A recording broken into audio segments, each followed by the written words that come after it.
Assalamualaikum warahmatullahi wabarakatuh. Perkenalkan, saya Dr. Yusuf Ari Mashuri, MSc, staf pengajar atau dosen dari Universitas 11 Maret Fakultas Kedokteran, akan menunjukkan pernyataan diri dosen untuk unjuk kerja Tridharma Perguruan Tinggi bidang pengajaran sebagai salah satu komponen dalam sertifikasi dosen tahun 2025. Saya, Dr. Yusuf Ari Masburi, MSc, adalah staf pengajar atau dosen di Fakultas Kedokteran Universitas 11 Maret. Pada kesempatan ini, saya akan mendeskripsikan yang pertama, deskripsi mata kuliah blok integumen dan muskuloskeletal, yaitu mata kuliah yang merupakan satuan waktu belajar yang bertujuan untuk mempelajari kelainan sistem muskuloskeletal dan kulit, ditinjau dari etiopatomekanisme atau etiopatogenesis, gambaran patologi dan patofisiologi, gejala, dasar tata laksana yang komprehensif, komplikasi serta prognosis penyakit. Blok ini menjadi penunjang bagi mahasiswa untuk dapat menjelaskan pemeriksaan penunjang mikroskopis, radiologis, patologi klinik, mikrobiologi, parasitologi, dan histopatologis terhadap berbagai macam kelainan sistem integumen dan muskuloskeletal. Sifat mata kuliahnya adalah wajib pada semester 3 dengan bobot mata kuliah 3 SKS dan penilaian berupa partisipasi mahasiswa dan juga pada saat UAS.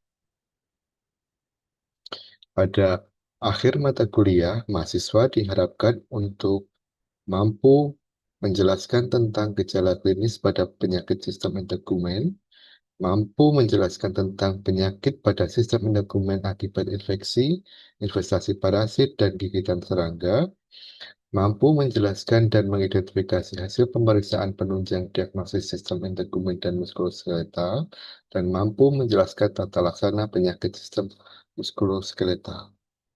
Tahap selanjutnya adalah perkuliahan. Oke, ya. Assalamualaikum warahmatullahi wabarakatuh. Terima kasih atas kehadirannya. Kita mulai sesi kali ini. Sebelumnya mungkin saya akan bertanya, De Russell atau Russell atau manggilnya siapa, Dek? Russell ya? Asal dong. Oh ya, Di Russell. Masih ingat nggak kalau seperti ini kira-kira apa ya diagnosisnya ya? Atau bahasa awamnya juga boleh gitu. Mungkin Fitriasis versicolor dulu. Dari nanti kalau di masyarakat awam disebut apa ya, di Difla ya? Mungkin Panu ya dok. Oke, oke, jadi masih anu ya, masih fresh ya ingatannya dan apa yang dulu pernah pelajari ya. Ya benar, jadi ini hal yang lazim kita temui pada pasien ya, atau mungkin bukan pasien ya, karena dianggap bukan suatu penyakit, mungkin hanya keluhan gatal kok kulit saya agak berubah warnanya. Terus ada yang sempat melihat iklan ini atau mungkin iklannya terlalu jadul untuk adik-adik. Ya, ini mungkin versi lama ya, tapi saya yakin obatnya masih ada dan mungkin berubah sediaan atau mungkin berubah versi saja. Tapi dan ternyata memang problem tadi, problem penyakit kulit akibat jamur itu memang sudah dari dulu dan sebenarnya sudah terapinya sudah ada, tapi kenyataannya memang masih banyak terjadi di masyarakat kita. Dan sayangnya belum menjadi perhatian yang serius.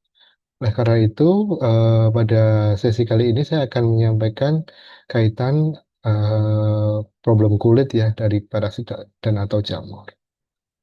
Oke, kita mulai tadi yang adik-adik sebut tadi, sering atau pada bahasa medis kita sebut sebagai mikosis. Nah, mikosis sendiri kita bagi menjadi beberapa eh, jenis tergantung dari eh, sudut pandang atau bagaimana kita melihatnya. Salah satu contohnya sudut pandang dari predileksi atau lokasi gitu ya. Maka kita bagi jadi mitosis superficialis di mana tadi karena jamur ya, jamur yang menginvestasi pada pasien itu ada di permukaan dan jauh dari jaringan hidup. Jadi meskipun dia di kulit, tapi dia tidak menimbulkan reaksi seluler pada si inang atau pada pasien. Eh, yang terkenal tadi Malassezia furfur atau penyakit yang disebut penyakit versicolor, tapi kita juga mengenal beberapa jenis yang lain seperti pedra hitam, pedra putih maupun tenda nigra yang disebabkan oleh jamur yang eh, masuk dalam fungus superfisial.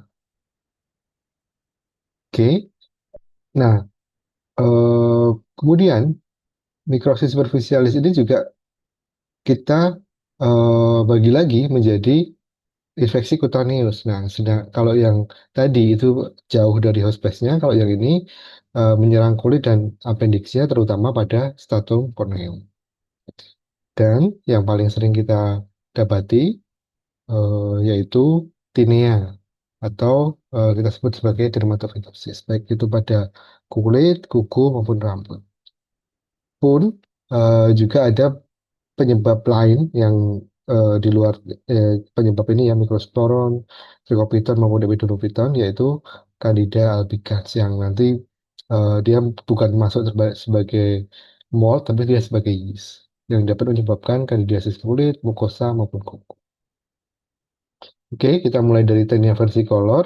Tadi sudah disebutkan dia disebabkan oleh jamur oleh Malassezia furfur. Terus kemudian sebenarnya dia itu flora normal, tapi karena ada ketidakseimbangan, mungkin terutama pada suhu tropis ya, kelembapan tinggi, sering berkeringat, jarang menjaga hygiene tubuh, kemudian juga mungkin ganti pakaian juga jarang, itu menyebabkan ketidakseimbangan dan akhirnya ada overgrowth atau pertumbuhan yang berlebihan. Ini yang saya sebutkan tadi, tapi juga kadang pada pasien-pasien dengan imunokompromis atau gangguan-gangguan nutrisi gitu ya, misalnya pada obesitas atau pada pasien DM gitu, meskipun dia sudah menjaga kebersihan diri, sering ganti pakaian dan sebagainya, tapi karena faktor individualnya juga mendukung, mungkin bisa jadi dia masih tetap mendapatkan atau mengalami penyakit eh, jamur tadi. Secara klinis, ada ini bisa lihat di kulit, utamanya di badan, kemudian di tungkai gitu ya. Ada temuan makula, baik makula hipopigmentasi maupun berpigmentasi. Ini contohnya eh, ada bercak, kemudian ketika kita amati pada hasil kerokan kulit, maka kita dapatkan adanya pertama hifa yang pendek-pendek dan juga adanya spora yang bergerombol. Diagnosisnya tentunya dengan kerokan kulit yang paling utama, tapi bisa juga kita menggunakan modalitas lain seperti pencahayaan dengan lampu Woods ataupun ini ada sign yang kita sebut dengan fingernail sign ya. Jadi ketika digaruk maka makula tadi akan menunjukkan adanya squamasi atau bersisik. Oke, contoh superficialis yang lainnya, fungus superficialis lainnya adalah pedra. Ini yang sering adalah Pedra hortai dan Trichosporon, menyebabkan pedra hitam dan pedra putih. Secara klinis akan kita amati pada rambut ya, karena dia menyerang rambut. Ini contoh pedra hitamnya. Kita akan lihat ada semacam nodul atau benjolan kecil di rambut berwarna hitam. Dan ketika kita lihat secara mikroskopis, maka dia akan tampak seperti yang ada di gambar ini. Jadi ada gambaran rambut dan kemudian ada tadi nodul tadi ketika kita amati dia tidak kemudian masuk ke eh, struktur rambut sendiri jadi dia hanya menempel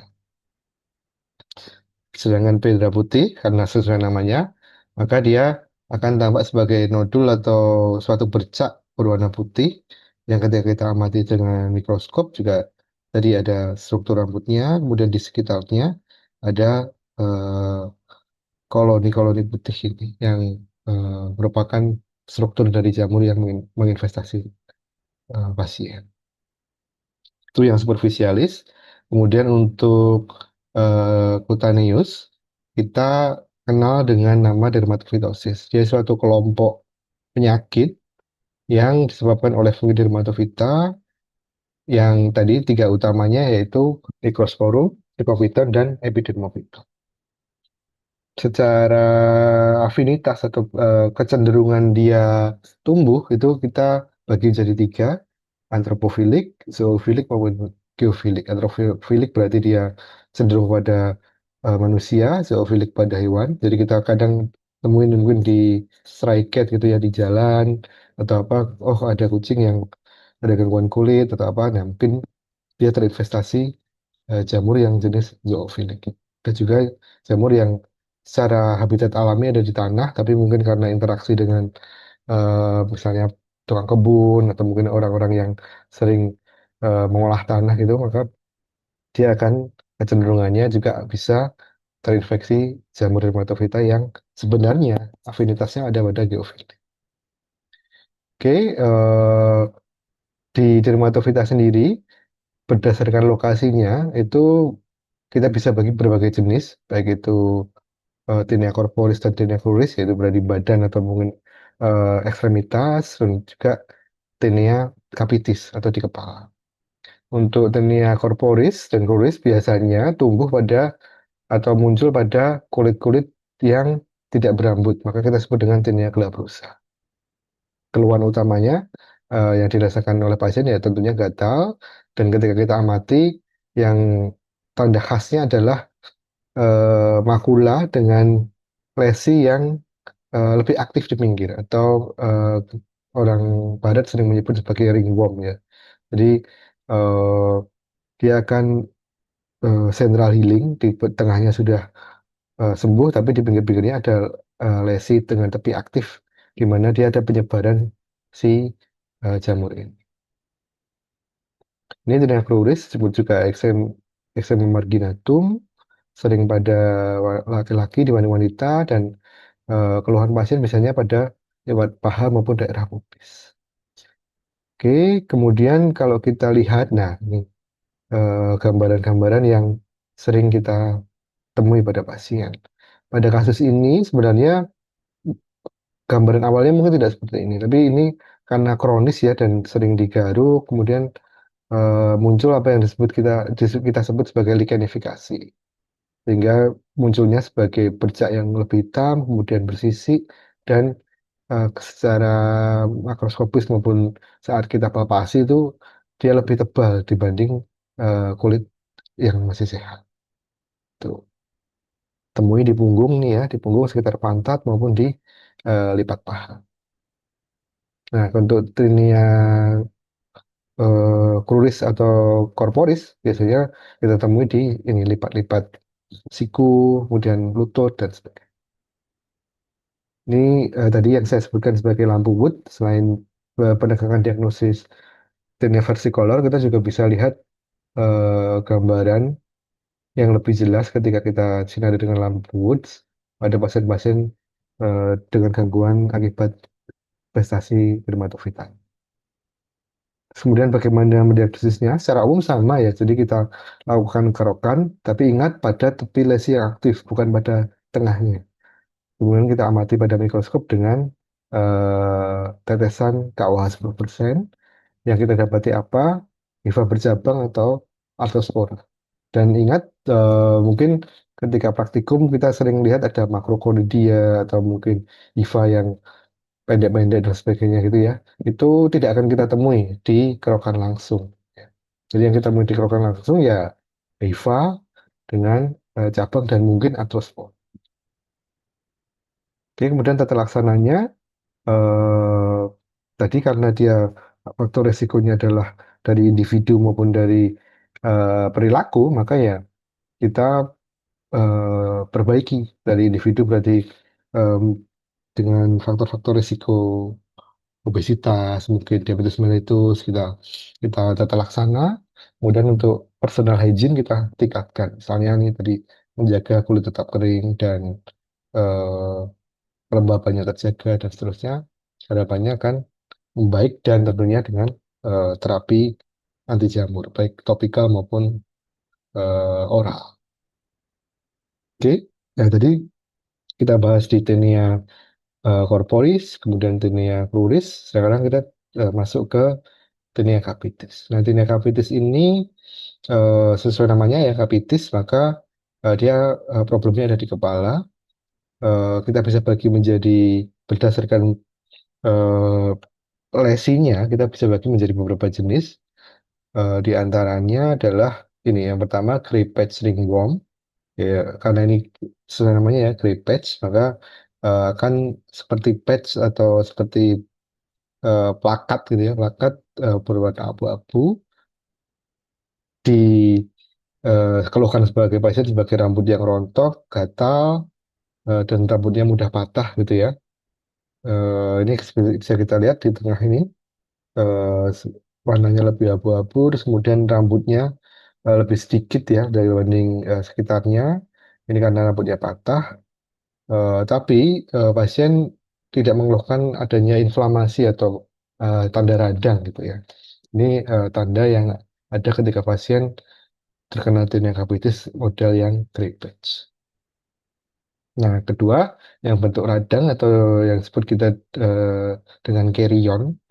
Nah, carrion ini selain tadi ada alopecia, itu juga ada keluhan-keluhan subjektif yang disampaikan oleh pasien seperti gatal, demam maupun sakit. Maksudnya sakit nyeri ya, nyeri pada lesi yang mereka alami. Nah, seperti kita bisa contohkan di carrion ini sama patch, tapi bedanya adalah dia tanda radangnya sangat sangat nampak gitu ya, sangat terlihat. Itu jenis tinea capitis yang kedua. Kemudian yang ketiga, ini kita sebut dengan black dot ringworm. Kalau yang pertama tadi grey patch, maka yang ketiga ini adalah black dots. Kenapa disebut black dots? Ya karena kita bisa amati adanya titik-titik atau bercak-bercak putih pada lesi di kepala pasien. Kalau kita lihat tadi ada abu-abu gitu ya. Kalau yang sini kita di akar atau di pangkal dari rambut itu kita bisa lihat adanya titik-titik atau bercak-bercak hitam. Maka disebut sebagai black dot ringworm. Jadi si jamur ini akan menyerang pada muara dari folikel rambut. Dan yang keempat, yang terakhir, ini eh, yang ini tentunya kita tidak amati atau kita tidak lihat adanya peradangan ya, hampir mirip dengan yang grey patch tadi. Sedangkan yang keempat ini eh, yang mungkin lebih mirip dengan yang si carrion tadi, di mana bentuknya fafus, yaitu berupa radang berat dan kronik. Sedangkan yang carrion tadi akut ya. Kemudian akan muncul krusta, kemudian warna yang berubah, dan kecenderungan basah dan berbau. Atau kita sebut dengan mosi odor, bau yang mungkin kalau kena bau tikus ya, bau seperti tikus. Dan karena tadi proses radang, maka bisa jadi pasien ketika kemudian diterapi dan sembuh, bisa jadi ya lesinya akan permanen, lesi alopesianya. Kalau yang grey patch maupun black dot tadi mungkin masih bisa tumbuh kembali gitu ya ketika lesinya sudah teratasi, jamurnya sudah diobati. Tapi kalau yang carrion maupun tinea fafosa atau fafus ini kemungkinan pasien ketika sembuh tidak akan eh, dapat tumbuh lagi rambutnya. Tuh, kemudian diagnosisnya bagaimana? Secara umum sama untuk diagnosis jamur pada kulit, baik itu kepala, badan maupun rambut atau dan nanti kuku itu yaitu dengan kerokan langsung ya, kerokan langsung, tetesi atau dicampur dengan KOH 10-20% dan kemudian diamati pada mikroskop. Gambarannya tentunya karena dia mold maka kita eh, amati adanya hifa dan spor. Nah, untuk diagnosis lanjut biasanya untuk menentukan spesies kita bisa lanjutkan dengan kultur. Kulturnya dengan apa? Dengan SDA atau Saburo-Dextrose agar kemudian nanti kita amati, kita inkubasi selama 5 sampai 14 hari pada inkubator non CO2. Kemudian nanti secara harian kita amati apakah sudah ada pertumbuhan jamurnya. Nanti di akhir sesi, misalnya pada hari ke-14, kemudian kita bisa ambil, kita cat kembali dengan lactophenol cotton blue, kemudian kita eh, tentukan spesiesnya apa.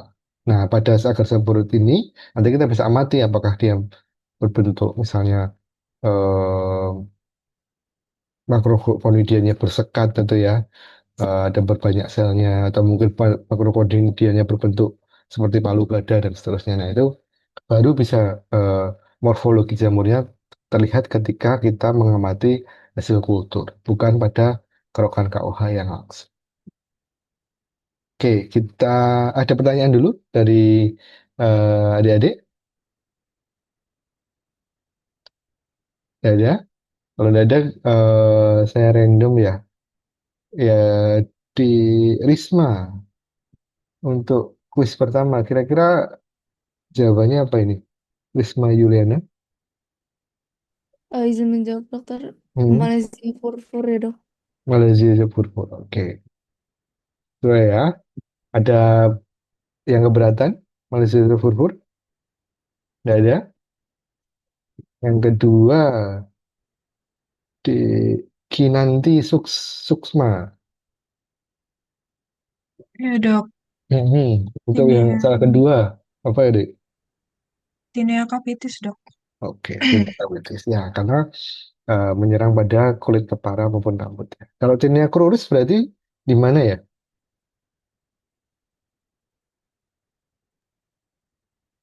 Selain dari kepala, terus kuku, gitu, dok. Oke, ya, kebanyakan di ekstremitas ya. Corporis di badan, cruris di ekstremitas. Oke, ya selain kuku dan kepala ya. Oke, kemudian di Diva Ananda untuk pertanyaan ketiga bisa memilih jawabannya? Yang A ya dok. Ah, oke. Terapi topikal ya. Jadi untuk infeksi yang superficial, kecuali infeksinya sangat luas atau pasien misalnya imunokompromis atau dengan tadi ya komorbiditas yang agak berat itu misalnya DM tidak terkontrol atau mungkin ada autoimun atau apa, kita berikan antifungal cukup yang topikal gitu. Jadi antifungal oral biasanya pada lesi-lesi yang luas atau dari ada pasien-pasien dengan gangguan imunitas gitu ya, baik obesitas dan seterusnya. Kenapa? Karena antifungal itu eh, tidak sepenuhnya tanpa efek samping ya. Jadi kita ketika memberikan terapi antifungal oral itu kita harus memonitor utamanya fungsi hati atau liver gitu ya. Karena dia akan diproses di liver dan mungkin akan menaikkan eh, enzim-enzim yang ada di liver. Oke, sudah selesai dari saya. Terima kasih sekali atas perhatiannya. Semoga yang saya sampaikan bermanfaat. Saya akhiri. Sekian. Assalamualaikum warahmatullahi wabarakatuh. Waalaikumsalam warahmatullahi wabarakatuh. Terima Terima kasih kasih banyak dok. banyak dokter. Oke, ini